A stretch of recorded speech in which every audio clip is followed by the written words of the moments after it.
Yo, what's up mga kaibigan? Nali na tayo magkwentuhan. So maya-maya lamang ay magaganap na ang opening night ng NBA kung saan magkakatapat ang New York Knicks at ang reigning defending champions Boston Celtics. 7:30 AM Philippine time yan. Subalit 7 AM pa lang nga ay magaganap ng ring ceremony. At masusundan naman yan ng Los Angeles Lakers kontra sa Minnesota Timberwolves. 10 AM Philippine time naman yan. So pag-usapan natin ang second game Lakers at Timberwolves. Sa game na ito ay masusubukan nga kaagad ang both teams. Para sa Timberwolves ay medyo new look nga sila. Sa pagdating ni Julius Randle at Donte DiVincenzo ay medyo nabigyan sila ng panibagong dynamic sa kanilang opensa. Subalit this season is about Anthony Edwards at kung may aangat na ba niya ang kanyang level of play sa isang legit MVP candidate.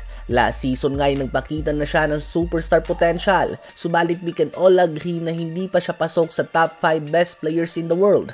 Ngayong season ay inaabangan ng mga fans kung magkakaroon na ba siya ng big jump at makakasali na siya kay Luka Doncic at Shai Gilgeous-Alexander bilang ang mga young guards na nasa MVP conversation. Dahil sa ngayon ay nasa likod pa nga si Edwards ng dalawang international stars na ito.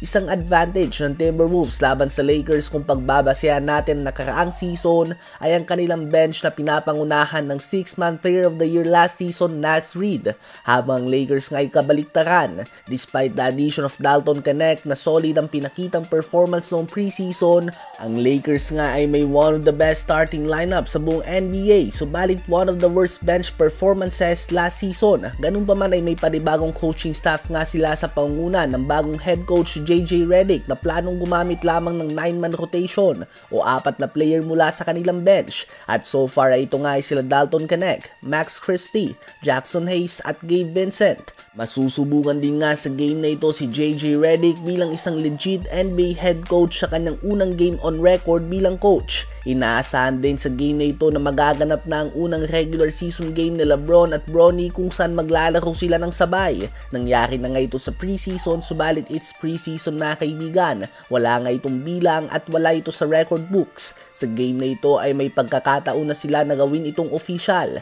Inaabangan din nga ng mga fans ang magiging tapatan ng dalawang rookie na nagpakita ng magandang preseason performances, Dalton Knecht at Rob Dillingham. Si Rob Dillingham nga ay nagpakita ng solid game versus Lakers sa preseason kung saan nagtala siya ng 21 points and 4 assists on 9 of 20 shooting sa field.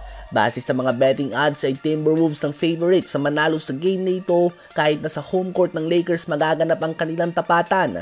Ang projected starting 5 ng Minnesota Timberwolves ay si Mike Conley, Anthony Edwards, Jaden McDaniels, Julius Randle at Rudy Gobert. So literal nga na pinalitan lamang ni Randle si Towns mga kaibigan. Habang ang bench naman nila ay papangunahan ng rookie Rob Dillingham, Donte DiVincenzo, Joe Ingles, Naz Reid at Luka Garza. Sa Lakers naman ay same starting 5 lamang ni D'Angelo Russell, Austin Reeves, LeBron James, Rui Hachimura at Anthony Davis. Out sa game na ito si Jared Vanderbilt at Christian Wood dahil sa mga injuries. Sino ba sa palagay niyong magwawagi sa tapatan na ito?